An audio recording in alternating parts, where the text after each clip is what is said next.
Very very good afternoon class.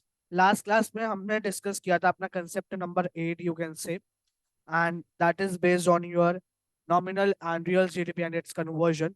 आज की इस क्लास में हम बहुत इंपॉर्टेंट टॉपिक डिस्कस करने वाले हैं जो आपका पेपर में 3 to 4 मार्क्स का आता ही आता है।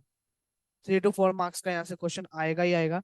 3 to 4 का आ सकता है, और मिनिमम 2 मार्क्स में तो ये आता ही क्वेश्चन है, डेफिनेटली आता ही आता है यहाँ से क्वेश्चन।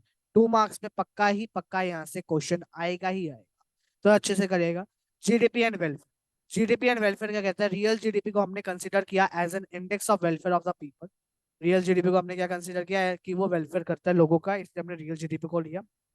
वेलफेयर जो होता है उसको हम मेजर करते हैं in the terms of ability of goods and services पर पर्सन। आपको पता ही है नॉमिनल और रियल में से सबसे बेटर कौन सा है? रियल जीडीपी है, राइट? तो रियल जीडीपी क्यों बेटर है? क्योंकि अगर रियल जीडीपी के अंदर इंक्रीज आता है तो उससे क्या होगा? लोगों का वेलफेयर भी होएगा, और वो प्रॉपर होता है।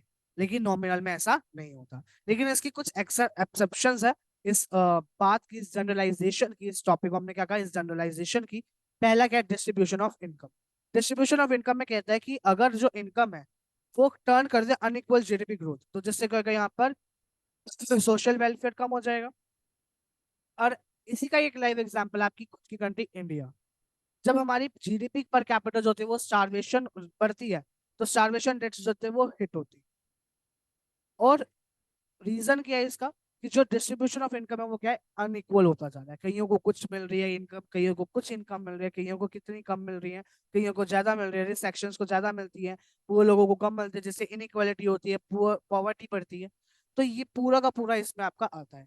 बाकी अगर हम बात करें इसकी डिस्ट्रीब्यूशन ऑफ जीडीपी वगैरह की, और ये जो अनइक्वल ग्रोथ वगैरह होता है, ये आप फर्दर पढ़ेंगे बैचलर्स डिग्री के अंदर। वहां पर एक टॉपिक कह सकते हो कोर्स आता है, that is economy and development, जिसमें हम जीडीपी की बात करते हैं, ग्रोथ की बात करते हैं, डेवलपमेंट इंडिकेटर्स की बात करते हैं। तो उसमें हम थोड़ा बहुत पढ़ते हैं, राइट? उसमें तो हम डिटेल में पढ़ते हैं।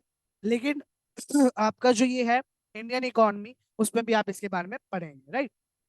तो फर्स्ट थिंग इज कि डिस्ट्रीब्यूशन ऑफ इनकम जो है वो क्या? अनइक्वल है। और सेम चीज की इंडिया जो है वो इस सिचुएशन को फेस कर। Then we have composition of GDP. Composition of GDP welfare oriented क्यों नहीं है? क्योंकि यहाँ पर हमें पता है कि जो डिफेंस गुड्स है वो प्रोड्यूस हो रहे हैं। तो उससे क्या हो रहा है? डायरेक्ट वेलफेयर नहीं हो रहा, लेकिन इनडायरेक्ट वेलफेयर हो रहा है। क्यों? क्योंकि अगर कोई वॉर वगैरह हो जाता है तो उसके लिए हमें क्या है? डिफेंस वाले गुड्स को ही तो रिक्वायरमेंट है, जिससे हमारा इन्वायरमेंट क्या रहे? पीसफुल रहेगा। तो इसलिए हमने क्या कहा कि वो डायरेक्टली वेलफेयर नहीं करता, लेकिन इनडायरेक्टली वेलफेयर करता है। क्या इनडायरेक्टली वेलफेयर करता है? Composition of GDP. Then we have non monetary exchange. क्या हुआ करता था पहले? कि पार्टर सिस्टम प्रिवेल किया करता था। अब पेमेंट्स करनी होती थी किसी को भी, तो हम उसको कैश की फॉर्म में नहीं कर पाते थे, हम उसको काइंड की फॉर्म में करते थे। काइंड का मतलब क्या होता है? काइंड का मतलब है कि उसको हम एसेट्स की फॉर्म में जो है वो पेमेंट करते थे, कैश रोकड़ा नहीं देते थे, राइट? और उन ट्रांजेक्शन, वो ट्रांजेक्शन क्या होती थी? वो रिकॉर्ड नहीं की जाती थी। जिससे क्या होता था? अकाउंटिंग चीजें रिकॉर्ड नहीं होंगी, तो हमें पता कैसे चलेगा कि हमारी इकोनॉमी में कितनी ग्रोथ हो रही है, कितनी जीडीपी हो रही है, कितनी नहीं हो रही है? तो ऐसे अंडर एस्टिमेशन आ जाता था जीडीपी का। तो इससे हमने क्या कहा कि ये इनअप्रोप्रिएट इंडेक्स है welfare. Then we have externalities. बेटा यहाँ से पक्का आपका क्वेश्चन आएगा ही आएगा, ये मेरी गारंटी है। 100% मैं श्योर हूं यहाँ से आपका क्वेश्चन आएगा ही। 100% कह रहा हूँ। ध्यान से सुनना है इसको। एक्सटर्नलिटीज क्या होती? गुड और बैड इंपैक्ट होता है इकोनॉमिक एक्टिविटीज के ऊपर। क्यों होता है? या तो हम उसको पे नहीं करते, ना कोई पेनल्टी देते हैं, ना कुछ देते हैं। और इकोनॉमिक एक्टिविटी का गुड या बैड इंपैक्ट होना, उस पर क्या कहा? एक्सटर्नलिटीज का। फॉर एग्जाम्पल, यहाँ पे ना पहली बात, जो एक्सटर्नलिटीज होती है, जो बैड और गुड इंपैक्ट होते हैं, वो दो तरह के होते हैं, पॉजिटिव और नेगेटिव। पॉजिटिव यानी गुड इंपैक्ट, नेगेटिव यानी बैड इंपैक्ट। अब पॉजिटिव कब होता है? यहाँ पे एग्जाम्पल है, मिस्टर एक्स एक पर्सन है, उसका एक ब्यूटीफुल गार्डन है, और मिस्टर वाई जो है उसका नेबर है, तो वो एंजॉय कर रहा है। तो इससे क्या हुआ? वेलफेयर हुआ भाई का, लेकिन उसने कुछ पे तो नहीं करा ना, तो ये क्या हुआ? पॉजिटिव हुआ कि उसका वेलफेयर हो रहा है, सब कुछ हो रहा है, अच्छा चल रहा है। नेगेटिव में क्या हुआ? मान लो जो स्मोक्स होते हैं, एमिट की जाते हैं फैक्ट्री से, जैसे एयर पोल्यूशन होता है, इंडस्ट्रियल वेस्ट जो होता है वाटर के अंदर, उससे वाटर पोल्यूशन होता है। इससे क्या हो रहा है? सोशल वेलफेयर, इन्वायरमेंट इम्पैक्ट हो रहा है। इन्वायरमेंट इम्पैक्ट होएगा तो हमारी हेल्थ इश्यूज कम होएंगी, हेल्थ इश्यूज बढ़ेंगी। अगर हेल्थ इश्यूज बढ़ेंगी तो एक्सपेंडिचर बढ़ेगा, खर्चा बढ़ेगा हेल्थ के ऊपर। तो हमें क्या करना पड़ेगा? कुछ नहीं। हमें एक ह्यूज अमाउंट की रिक्वायरमेंट पड़ेगी नए नए रिसोर्सेज को पाने के लिए। तो इससे क्या हुआ? लॉस हुआ सोशल वेलफेयर का।